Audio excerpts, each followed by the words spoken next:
할렐루야. 우리 풍요로운 교회를 찾아와 주신 모든 분들을 주님의 이름으로 환영하고 축복합니다. 저는 오늘 여러분들과 함께 The Value of Life, 인생의 가치라고 하는 말씀의 제목으로 함께 은혜의 말씀을 나누고자 합니다. 만일 여러분들이 오늘 말씀에 등장하는 이 청년처럼 예수님을 만날 수 있다면 여러분들은 예수님께 무엇을 여쭙고 싶으세요? 좀 더 원색적으로 질문을 좀 드리면, 만일 예수님이 여러분에게 한 가지 소원을 들어주신다면 여러분들은 무슨 소원을 말씀드리고 싶으실까요?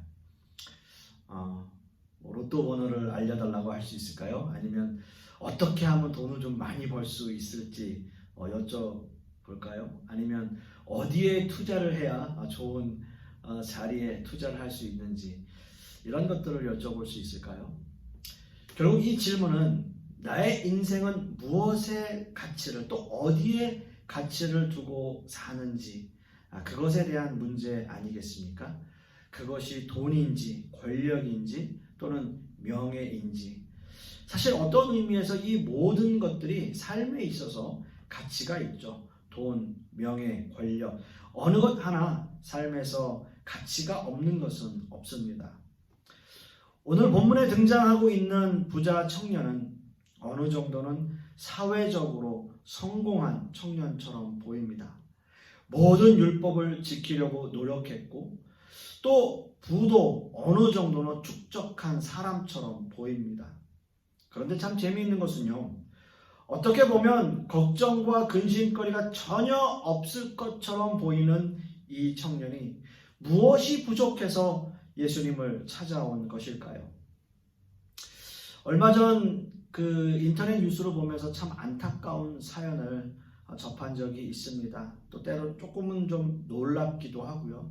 재산이 무려 몇 천억이나 가지고 있었던 사람이, 또는 그 자녀도 그 정도 이상의 재산을 가지고 있던 사람이 정말 어떻게 보면 남부러울 것 없이 사는 사람처럼 보였던 그 억만장자가 코로나로 인해서 사람들을 만나지 못하고, 또 사회적 거리두기로 인해서 따로 살다 보니까 결국 우울증이 걸려 자살했다라는 뉴스를 접한 적이 있습니다. 그렇습니다. 우리는 어떤 의미에서 이런 사람이 전혀 이해가 가지는 않죠. 정말 뭐가 부러울 것이 없는 그런 사람처럼 보였던 그 사람이 결국은 그 모든 것보다 자신의 인생을 그저 자살로 마무리하는 그런 모습을 보면서 참 안타까운 마음을 금할 길이 없었습니다. 이 청년 역시도 정말 뭐가 아쉬워서 예수님을 찾아온 것일까요? 그럼 이렇게 한번 질문을 다시 한번 드려볼까요? 만일 저와 여러분이 이 청년과 같은 입장이고, 여러분이 이 청년처럼 물질적으로 부자이고 사회적으로도 어느 정도 명예가 있다면 과연 예수님께 여쭙고 싶은 말씀이 있으실까요? 돈도 있고 명예도 있고 사회적으로 어느 정도 성공한 사람이라면 뭐가 그리 아쉬운 게 있느냐라고 하는 거죠. 그냥 이런 생각이 좀 들지 않습니까? 내가 저 청년 정도 살고 돈도 있고 명예도 있다면 정말 여한이 없겠다. 뭘 질문할 것이 있을까? 그런 생각 또한 듭니다. 어떤 의미에서는 그 모습이 훨씬 더 현실적으로 보이기도 합니다. 하지만 이 청년은 우리가 생각하는 것보다 훨씬 더 가치 있는 질문을 하고 있습니다. 개인적인 성공은 이루었지만 그의 마음 한구석에 자리 잡고 있었던 영생에 대한 문제만은 풀리지 않았기 때문이죠. 신앙적으로 율법을 철저히 지켜왔고 하나님의 말씀을 따르려고 노력했지만 뭔가 풀리지 않는 영혼의 갈증이 있었다라는 겁니다. 성도 여러분, 죄송합니다만 우리는 이런 고민을 좀 해야 될 필요가 있어요. 신앙에 대한 고민, 믿음에 대한 고민, 또는 영생에 대한 고민, 이런 고민이 저와 여러분의 신앙을 좀 더 성숙한 길로 인도하기 때문이에요. 우리는 이런 고민이 필요합니다. 지금의 이 시대는 이런 고민을 하지 않아요. 단 한 가지 고민이 있다면 어떻게 하면 잘 살 수 있을까? 잘 먹고 살 수 있을까? 라는 고민만 할지도 모르겠습니다. 여러분 고민하셔야 돼요. 믿음에 대해서 고민하셔야 되고 신앙에 대해서 고민하셔야 되고 어떻게 하면 더 믿음 생활하면서 더 성숙한 그리스도인으로 살아야 될지를 고민하며 살아야 할 것입니다. 이 청년은 열심히 인생을 살면서도 영생을 생각하며 살았습니다.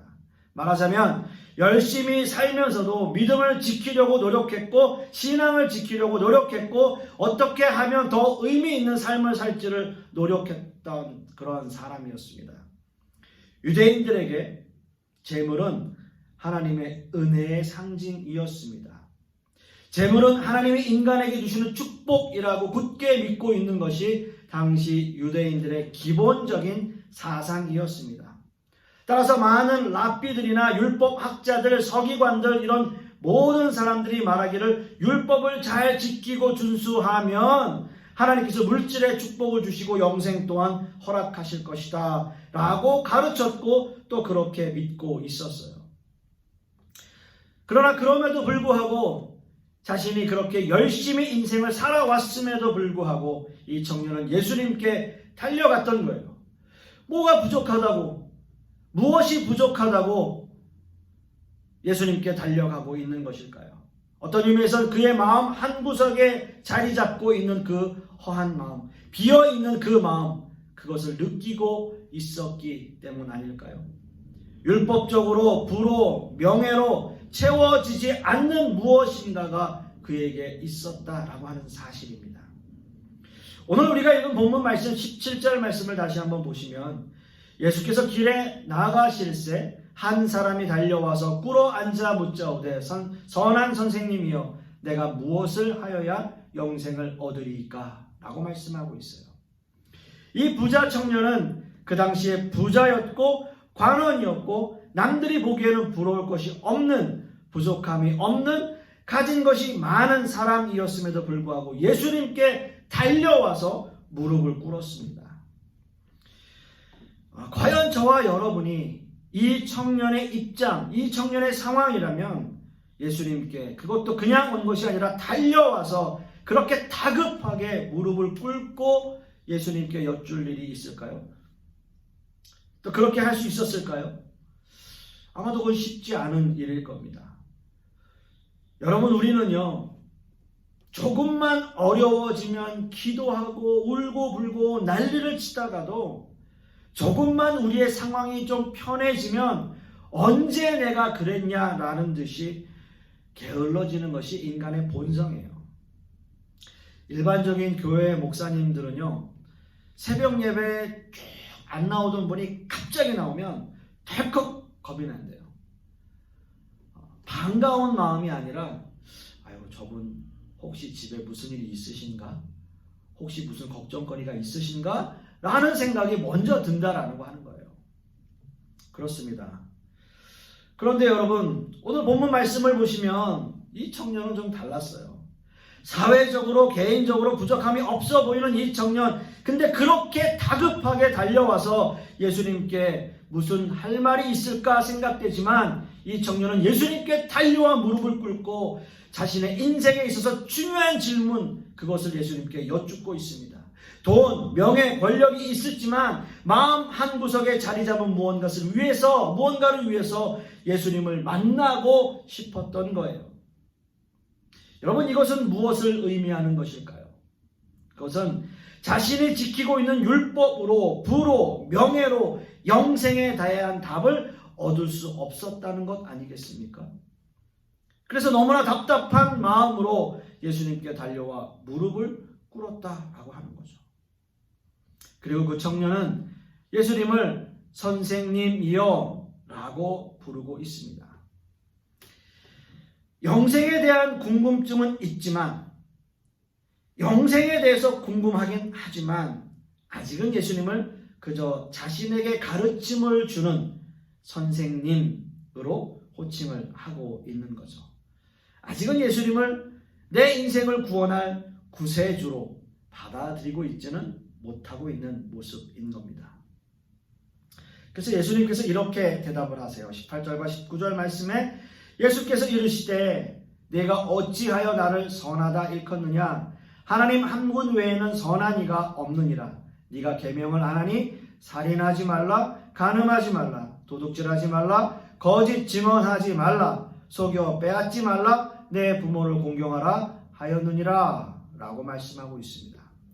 영생을 질문하고 있는 이 청년에게 예수님은 계명을 말씀하고 계십니다. 과연 예수님의 의도는 무엇일까요?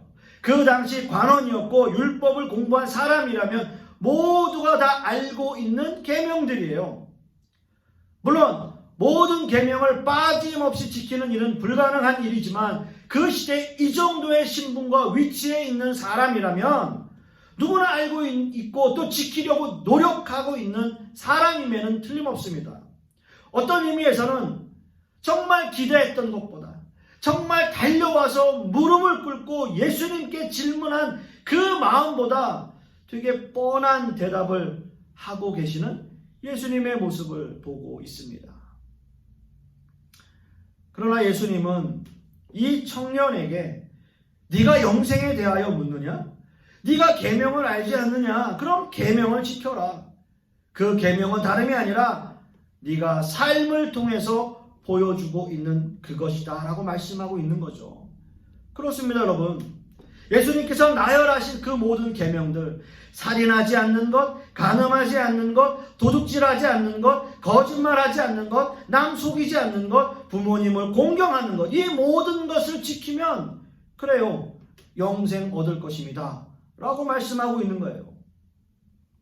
여러분, 사실 예수님이 말씀하신 이 계명들, 이것이 영생의 길이라면 이건 인생에 있어서 굉장히 보편적인 윤리와 도덕 아니겠습니까?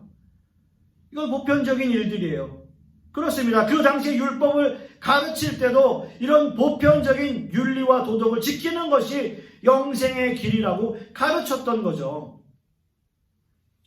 만약 인간이 율법을 완전하게 하나도 어기지 않고 지킨다면 우리는 영생을 얻을 수 있을 것입니다. 하지만 인간이기 때문에 그럴 수 없어요. 우리는 그렇게 태어나지 않았어요.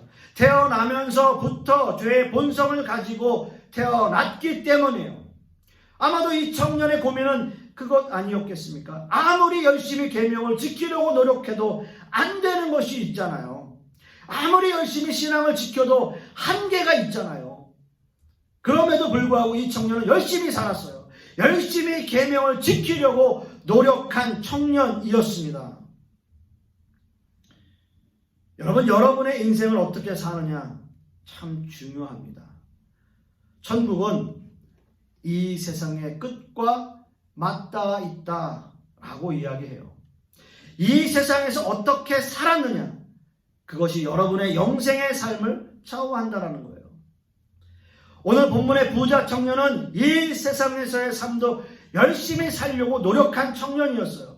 그리고 영생의 문제, 즉 신앙의 문제에도 관심을 기울이고 갈급함을 해결하려고 노력하는 청년이었어요. 그렇기 때문에 간절한 마음으로 예수님께 찾아와서 쫓아와서 무릎을 꿇고 선생님이요 라고 부르고 있는 거예요. 저는 간절히 소망하기는 저와 여러분 역시 이러한 삶의 태도를 보일 수 있으면 너무나 좋겠습니다.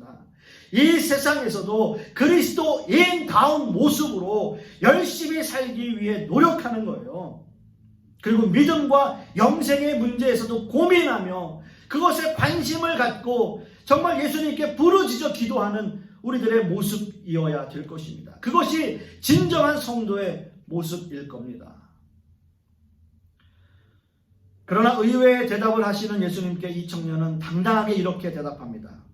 모든 것을 어릴 적부터 다 지켰습니다 라고 대답해요. 여러분, 참 대단하지 않습니까? 다 지켰습니다. 예, 그렇습니다, 선생님. 지금 말씀하시는 그러한 계명들 다 지켰습니다. 예, 지키려고 노력했습니다. 그리고 오늘 이거 보면 21절 말씀에 예수께서 그를 보시고 사랑하사 이르시되 내게 아직도 한 가지 부족한 것이 있으니 가서 내게 있는 것을 다 팔아 가난한 자들에게 주라. 그리하면 하늘에서 보화가 내게 있으리라. 그리고 와서 나를 따르라 하시니 라고 말씀하고 있습니다. 먼저 저는 예수님이 청년을 바라보시는 그 눈빛이 오늘 말씀을 통해서 상상이 돼요. 그를 보시고 사랑하사. 여러분 어떤 눈빛이었을까요? 예수님은 아마도 부족할 것이 없는 그 청년, 그리고 어릴 적부터 율법을 지키려고 애를 쓰고 노력했던 그 청년의 모습이 한편으로는 대견하기도 하고 한편으로는 고마운 마음도 드는, 그래서 너무나 사랑스러운 그러한 눈빛, 그 눈빛으로 지그시 그 청년을 바라보시지 않았겠습니까? 저와 여러분은 과연 이 청년처럼 예수님에게 당당하게 이렇게 말할 수 있을까요? 다 지켰습니다. 주님, 저 다 지켰습니다. 예수님께서 저에게 말씀하시는 거 다 지켰습니다. 근데 사실 우리는 하나도 지켜지는 것 없이, 그리고 하나도 지키는 것 없이 또 노력하지도 않으면서 주님 주십시오. 주님 이거 주십시오. 저거 주십시오. 이거 해 주십시오. 이런 이야기만 주님 앞에 늘어놓진 않나요? 예수님이 우리를 어떤 눈빛으로 바라보실까요? 어떤 눈빛으로 우리를 보실까요? 지그시 사랑의 눈빛일까요? 예수님께서는 청년을 바라보시는 그 그윽한 눈빛, 사랑의 눈빛으로 그를 바라보고 있었습니다. 그러나 그럼에도 불구하고 예수님은 그 청년에게 한 가지 부족한 것이 있다라고 말씀을 하세요. 내게 있는 것을 다 팔아 가난한 자들에게 주라 라는 거예요. 영생을 얻는 방법을 여쭙고 있는 청년에게 예수님의 대답은 네 소유를 다 팔아서 가난한 사람들에게 주고 나를 따르라 라는 답이었습니다.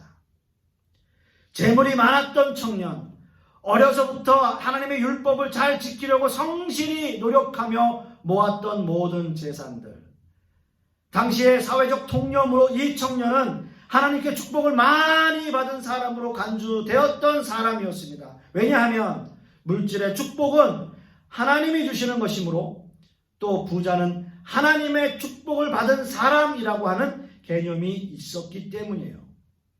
그런데 여러분 한번 생각해 보십시오. 정말 예수님이 원하시는 영생의 길이 모든 재산을 팔고 예수님을 따르는 길이었을까요?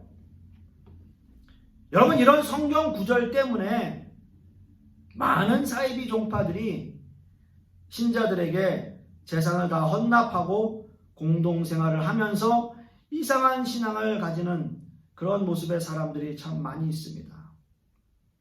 또 이런 말씀들이요, 신자는 가난해야 하고 부가 마치 악의 상징처럼 되어버리는 그렇게 말씀을 해석하는 사람들이 참 많아요. 예수님이 청년에게 원하는 것, 예수님이 청년에게 진정으로 원하는 것은 그게 아니에요. 예수님은 다 아셨어요. 이 청년이 어떤 삶을 살아왔고 얼마나 노력하며 살았는지 다 아셨습니다. 하지만 한 가지 부족한 것은 모든 일에 있어서의 삶의 우선순위였다라고 하는 거예요. 율법도 열심히 지키고 있고 열심히 부도 축적하고 사회적으로 성공하고 있었지만 삶의 우선순위가 신앙과 믿음이 아니었다라고 하는 거죠. 그것은 바로 마지막 절의 말씀을 보면 알 수가 있어요. 자, 22절 말씀을 한번 보겠습니다. 그 사람은 재물이 많은 고로 이 말씀으로 인하여 슬픈 기색을 띠고 근심하며 가니라 라고 말씀하고 있습니다. 그렇습니다. 이 청년에게 제일 가치 있는 삶은 바로 재물이었습니다. 당연하죠. 어떤 의미에서 너무나 당연합니다. 그 당시에 사회 통념상 부자가 되어야 하나님의 축복을 받은 사람이다라고 하는 개념이 있었기 때문이에요. 즉 하나님의 축복을 받기 위해 부를 축적할 수밖에 없었다라는 거죠. 즉 삶의 우선순위가 하나님이 아니라 물질에 있었다라고 하는 거예요.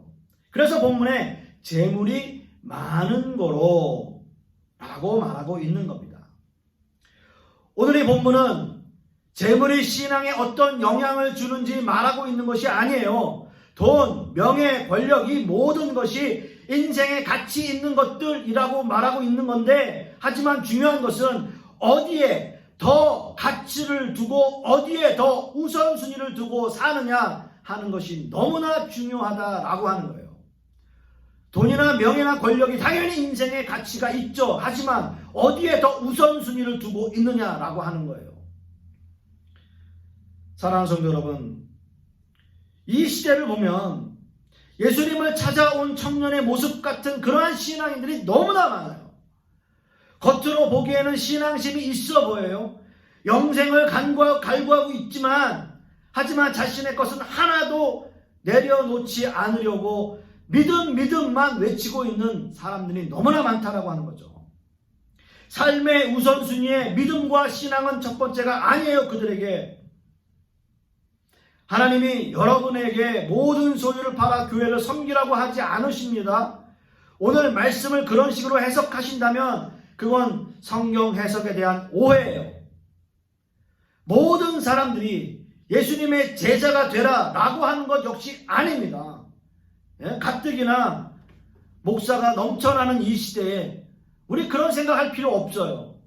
예수님께서는 저와 여러분에게 이 세상에서 신앙인다운 모습으로 살기를 바라시는 거예요.